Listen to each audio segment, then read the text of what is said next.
How does a mother carry a child in her womb, raise that child with sleepless nights and aching bones, give up her dreams so they may live theirs, only for that very child to erase her, as though she never mattered at all?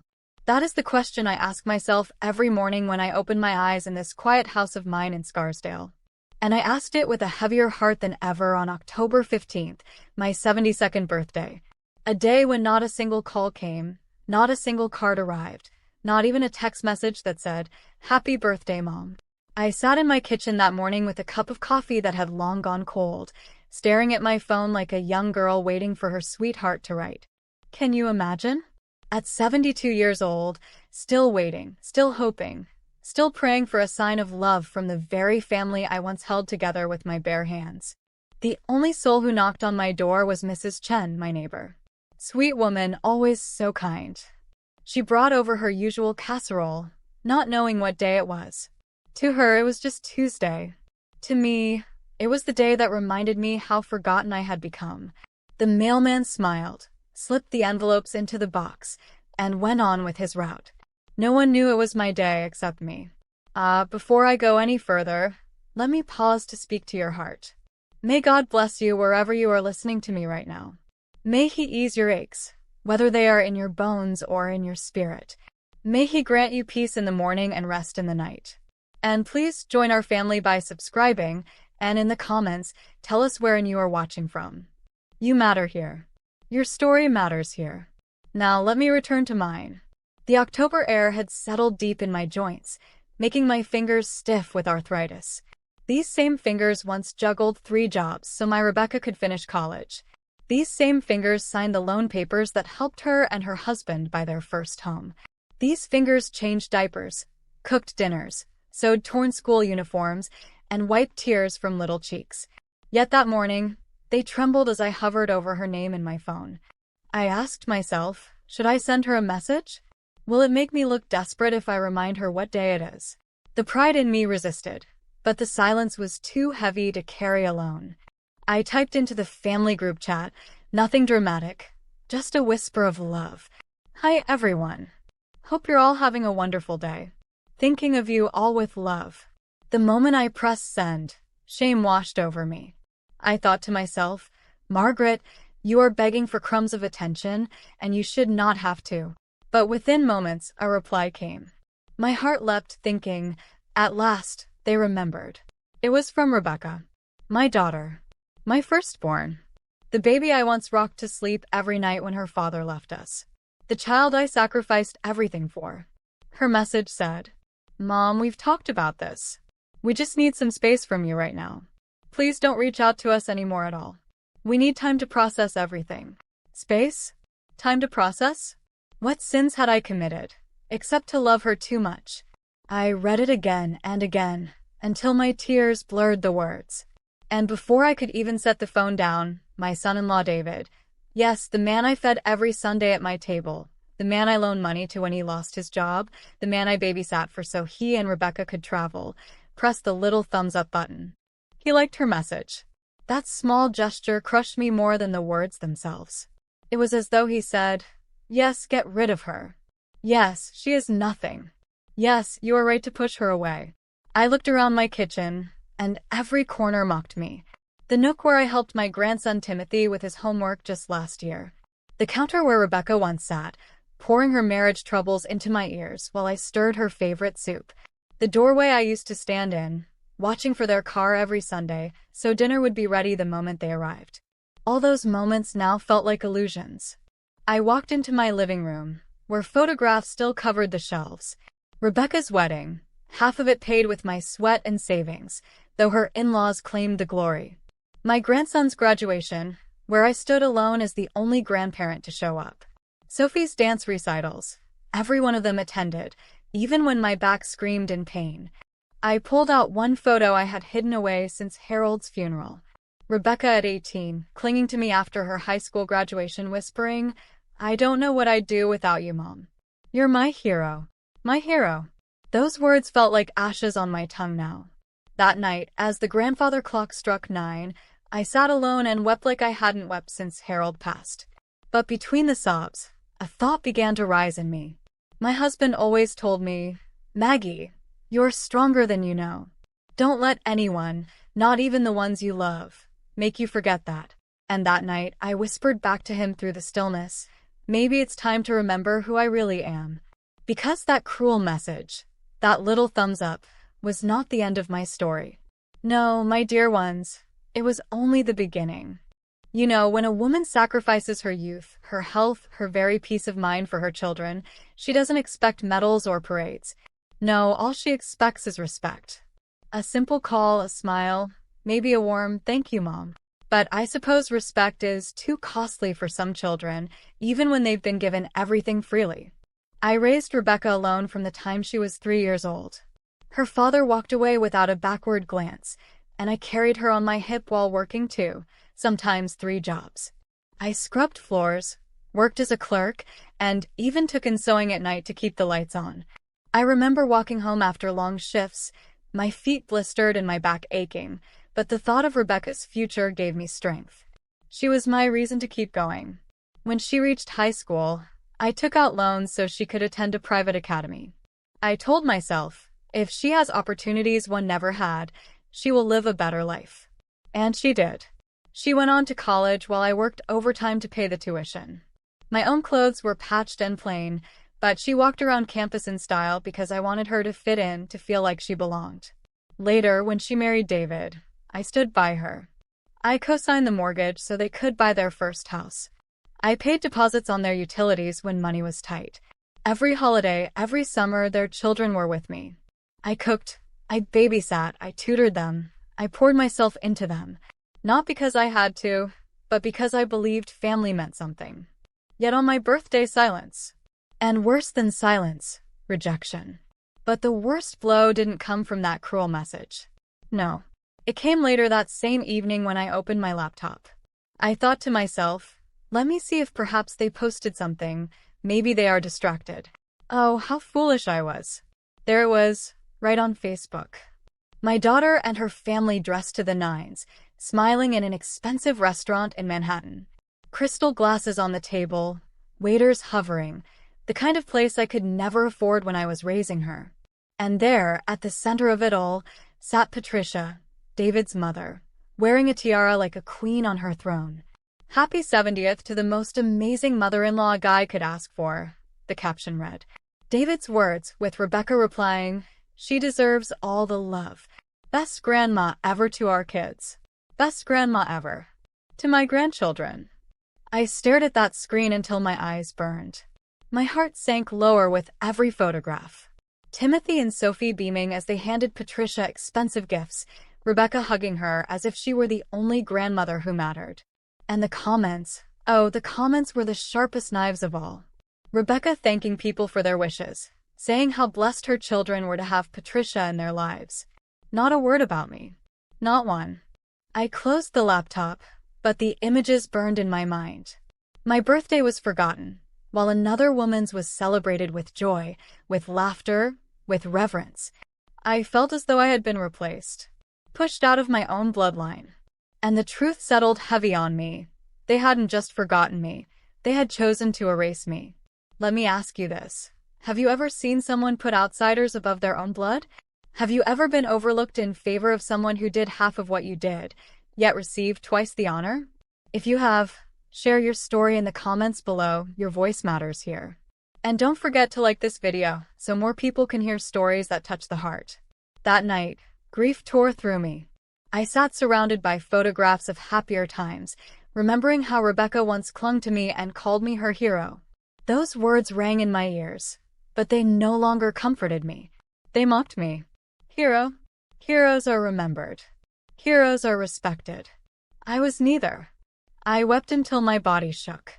I pressed my hand against Harold's old chair, the chair he used to sit in with a book after long days at the print shop. My Harold, gone 4 years now, taken by cancer. I remembered holding his hand in those final nights, whispering prayers as the machines beeped softly in the hospital room. Rebecca rarely visited then. Too busy, too overwhelmed, too something. She came to the funeral, of course, shedding tears in front of others. But when it mattered most, she was absent. As I sat there remembering, Harold's voice returned to me. He used to tell me, "Maggie, don't let anyone make you small. You are stronger than you know. Stronger than even you believe." I wiped my face with trembling hands. Maybe it was time to stop being the forgotten widow.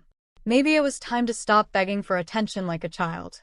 Maybe it was time to stand tall again. The next morning, I looked at myself in the mirror. The woman staring back at me looked tired, her eyes swollen from crying, her hair silver and thinning. But behind that weariness, I saw something I hadn't seen in years. A spark. The same spark I carried in my 20s, when I was Margaret Sullivan, the young businesswoman who closed deals with men twice her age thought she could never handle. Harold once told me I had given too much of myself away, that I had poured everything into Rebecca until I had nothing left for myself. He was right. And in that moment, staring into the mirror, I whispered, "No more." Because love is not supposed to erase you. Love is not supposed to replace you. And when your sacrifices are taken for granted, when your devotion is mocked, you must remember the truth Harold always reminded me of. You are stronger than you know. I hardly slept that night. Every time I closed my eyes, I saw Rebecca's message flashing across my phone, David's little thumbs up mocking me, and those pictures of them laughing around Patricia's birthday table as if I never existed. My body was tired, but my heart was restless. By 5 in the morning, I gave up on sleep altogether and walked into the kitchen. The air was cold, my hands stiff again from arthritis as I opened a pile of mail I had ignored the day before. Bills, flyers, and a thick envelope from my financial advisor.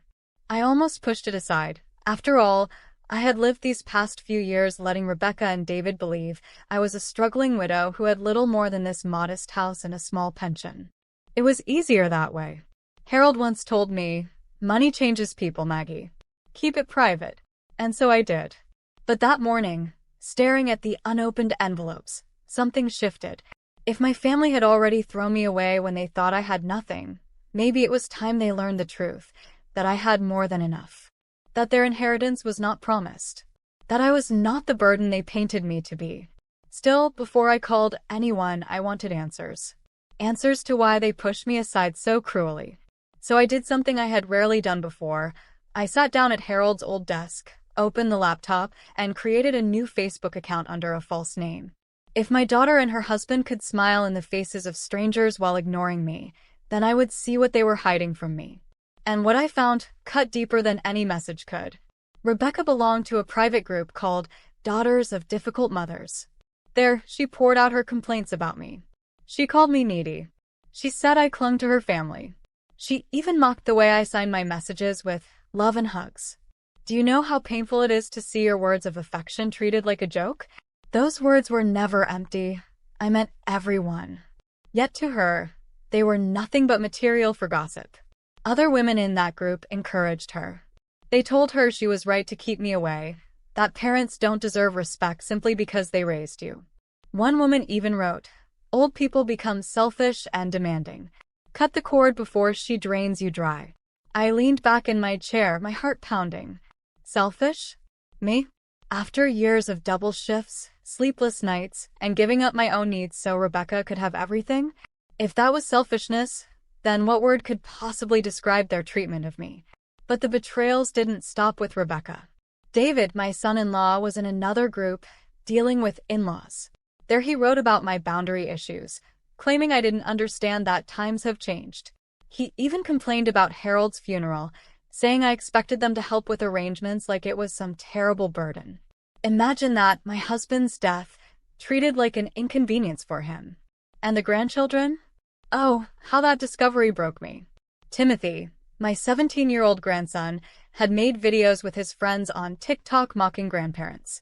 In one, he pretended to use an elderly voice whining, "Why don't you visit Grandma anymore?" while his friends laughed in the background. Sophie, only 14, had posted on Instagram about how boring family visits were, saying she couldn't wait until she was old enough to make her own decisions about never coming again. I closed the laptop and pressed my hands over my face. The tears that came then were not the same as the ones I shed on my birthday. No, these were darker, heavier, born not of sorrow alone but of betrayal, humiliation, and disbelief. The people I had given everything to had dragged my love through the mud of the internet. They had mocked me to strangers, They had laughed at me behind closed doors. I walked to my bedroom, where Harold's photograph sat on the nightstand. I clutched it to my chest. "You tried to warn me, didn't you?" I whispered. "You told me I gave too much. You told me to save some love for myself." I never listened. I thought love could not run dry. But Harold, it has run dry. Yet in that very moment, as I spoke to his picture, another memory of Harold returned to me. Not just his warnings, but his encouragement. Toward the end of his life, he made me promise something. He said, "Maggie, don't lose who you were before us. You were brilliant before you became a wife and mother. You gave it all up for us, and I love you for it, but don't let that be the end.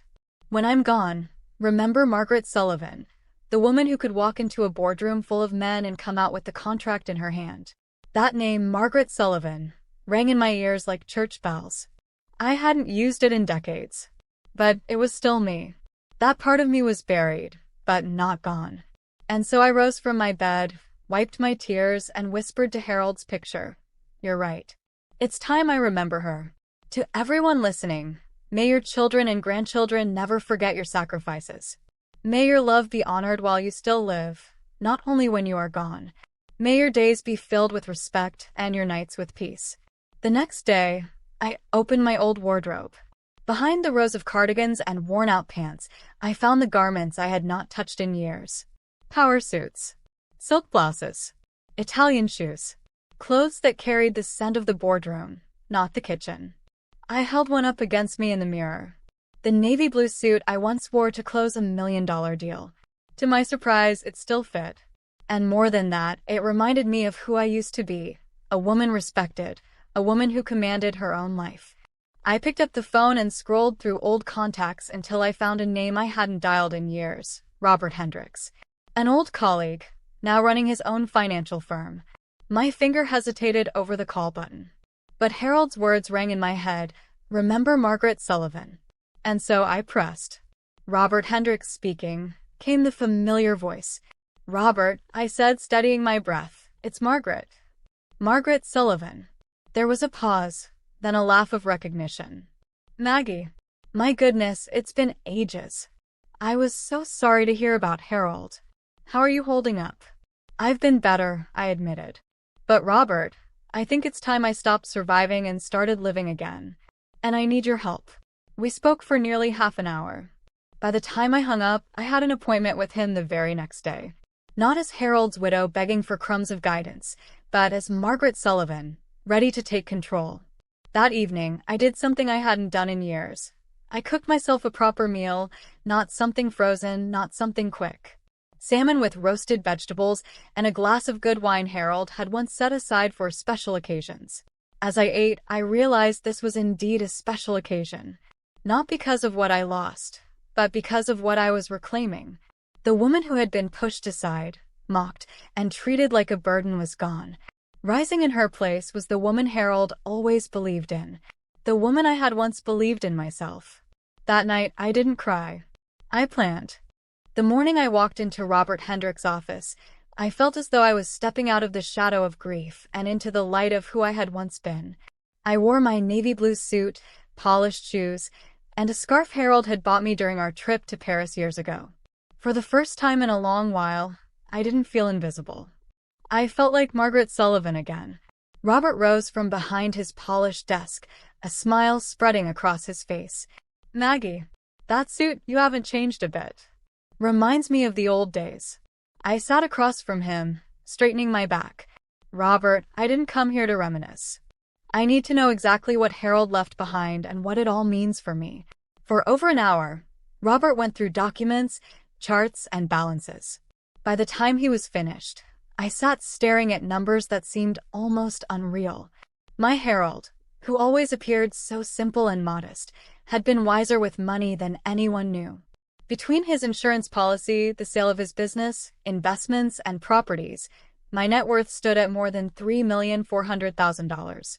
I placed my hands on the folder he handed me, steadying myself. "Robert, all this time I let them believe I was struggling, that I barely had enough to get by. And look how they treated you when they thought you had nothing," Robert said gently. "You know now where their loyalty truly lies." His words settled deep in me. He was right. They discarded me when they thought my only wealth was my love. What would they have done if they knew about this money years ago? Then Robert handed me a sealed envelope. There's something else. Harold left this with me. Said you'd need it when the time was right. My heart skipped. I opened it with trembling fingers. Inside was a letter in Harold's familiar handwriting. My dearest Maggie, if you are reading this, it means you've taken back control of your life, just as I hoped you would. I must warn you of something. During my illness, Rebecca contacted my doctor behind your back. She claimed you were too unstable to make decisions and asked that my care be limited to the cheapest options. She was worried the money would be spent on treatments that wouldn't change the outcome. Maggie, it wasn't your stability she doubted. It was your right to protect me. Please remember this. You deserve love, not because of what you can provide, but because of who you are. Don't let anyone reduce you to a wallet. All my love, Harold. I held that letter to my chest as tears slid down my cheeks. Harold had known. He had seen what I refused to see. Rebecca had been calculating, even during his last months on Earth. She hadn't just abandoned me. She had tried to strip me of my dignity as his wife. When I lifted my head again, the tears were gone. What remained was fire. Robert, I said firmly, I want to change my will. Over the next hour, we crafted a new plan. The bulk of my estate would establish the Harold and Margaret Richardson Foundation for single mothers' education, scholarships, housing assistance, and childcare support for women who were walking the same difficult road I once walked alone. As for my daughter and her family, each would receive $5,000, just enough to make it clear they were not forgotten, only found unworthy of more. My grandchildren would have small education trusts to be accessed when they turned 25, if by then they had chosen a true relationship with me. I also requested that a video statement be recorded, along with medical evaluations proving my mental clarity. No one would be able to claim I was coerced or confused. I wanted my truth preserved for when I was no longer here to speak it. When the documents were signed, I felt lighter than I had in years. My future was no longer chained to their expectations. My love and labor would build something meaningful beyond them. That night, I returned home and stood in front of my mirror again. This time I didn't just see Margaret Sullivan in my reflection. I saw a woman ready to fight for her dignity. Friends, don't forget to like this video if you believe respect is worth more than riches. Share it so more people hear the story. Because sometimes, the only way to teach respect is to take back what they assumed was theirs. The very next morning, I drove to Rebecca's house in my new silver BMW. A car that reflected who I was, not the modest mask I had worn for so long. When she opened the door, confusion washed over her face. Mom? What are you doing here? And is that your car? Yes, Rebecca. It's mine. And yes, I'm here. We need to talk. She led me inside reluctantly, and I took my seat on her expensive sofa, the one I had indirectly paid for when I co-signed their mortgage. I placed the folder of documents on the coffee table between us. I want you to see something, I said. Page after page, I laid out the truth. My investments, my accounts, my properties, more than $3 million worth. Her face drained of color as she flipped through them. You always made us think you had nothing, she stammered. I never said I had nothing, I corrected. I chose to live modestly. The difference is I never needed your help. But I wanted to see how you'd treat me when you thought love was all I had left to give. And now I know. She began to cry. David walked in moments later, demanding, What is this? Why are you showing her all this money stuff? Because for years, you treated me as a burden, I said, my voice calm but sharp. You excluded me, mocked me, and you let me sit alone while you celebrated another woman as the best grandmother. You wanted space? You'll have it. Because you are no longer part of my will. Rebecca gasped. Mom, no, you don't mean that. I reached into my bag and placed the copy of my new will in front of them. $5,000 each. That's all. The rest goes to a foundation in Harold's name. Your children will get small trusts when they are old enough to value what it means. Until then, you will not touch a penny. David's face turned red. This is madness. People will think you've lost your mind. I smiled faintly. I've already been tested by doctors who confirm I am perfectly sound. I've also made video recordings explaining my decisions. So no, David, no one will believe your lies. Rebecca fell to her knees in front of me, clutching my hands. Please, Mom, don't do this. I was just stressed. I didn't mean those things. I pulled my hands away. You meant every word. The only thing you didn't mean was to lose the money you thought was promised to you. At that moment, my phone rang. It was Timothy. I hesitated, then answered. Grandma. His voice was shaky. Mom said you're really angry. She told me to call you. I don't want to lose you. I closed my eyes, the sound of his voice tugging at the last tender corner of my heart. Timothy, sweetheart, I am disappointed, not just angry. I saw the videos you made. I saw the jokes. Do you know how it feels to see your grandson mock you for strangers to laugh at? There was silence on the line, then a muffled sob. I didn't think you'd ever see them. I was just trying to fit in. I didn't mean to hurt you. Intent doesn't erase pain, Timothy, I said gently. But you are young. You still have a choice. You can be like your parents, or you can decide to respect the people who love you. Which will it be? I want to change, he whispered. I want us to be close again. Please give me another chance. My throat tightened, but I kept my voice steady. If you want another chance, it cannot be about money. It must be about love, about respect. When you're ready to come to me as a grandson who values his grandmother, my door will be open. Until then, no more games. As I ended the call, Rebecca sobbed louder. David paced like a trapped animal, and I stood to leave. At the door, I turned back and said, You thought I needed you. But the truth is, you needed me. And now you'll see just how much. I left them in their fine house, surrounded by comforts I had helped make possible, their future inheritance slipping from their grasp. Driving home, my phone buzzed nonstop with calls and messages. But I ignored them all. For the first time in decades, I wasn't begging for love. I wasn't clinging to scraps. I was demanding respect, and I would never settle for less again. The days following that confrontation were some of the quietest I'd known in years. My phone buzzed endlessly with calls and messages, most of which I ignored. Rebecca sent long emails filled with apologies that sounded more like excuses. David sent angry texts, accusing me of destroying the family. And yet, in the middle of that storm, something unexpected happened. Timothy reached out again. This time he didn't call. He showed up. I was in the garden, pulling weeds from Harold's old rose bushes, when I heard the crunch of gravel. I looked up, and there he was, my grandson standing at the gate, his hands stuffed in his pockets, his eyes full of shame. Grandma, he said softly, can I come in? I hesitated for a moment, then nodded. He stepped inside, taller than I remembered, yet suddenly looking like the little boy who once used to follow me around the kitchen asking for cookies. We sat together on the porch swing. For a long time, neither of us spoke. Finally, he said, I'm sorry. For the videos. For everything. I thought I was being funny, but I was cruel. I didn't understand how much it hurt. I placed my hand over his. Timothy, it wasn't just the videos. It was the silence, the way you all forgot me, as though I had no place in your lives. He nodded, tears pooling in his eyes. I see that now. I don't want to lose you, Grandma. I want to do better. And for the first time in months, a small spark of hope lit inside me. Maybe the younger generation could still change. Maybe, just maybe, love could be restored if it was rebuilt on honesty. A week later, Sophie came too. She stood awkwardly in the doorway, her eyes fixed on the floor. I didn't mean it, Grandma, she whispered. When I said those things online, I was just trying to sound cool. I didn't mean I don't love you.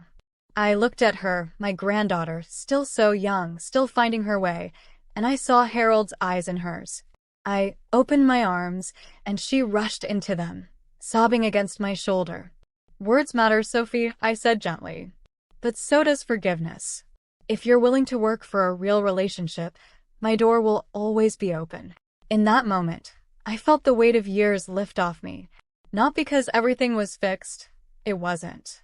Rebecca and David still hadn't faced their own selfishness, but because the seeds of healing had been planted where it mattered most, in the hearts of my grandchildren.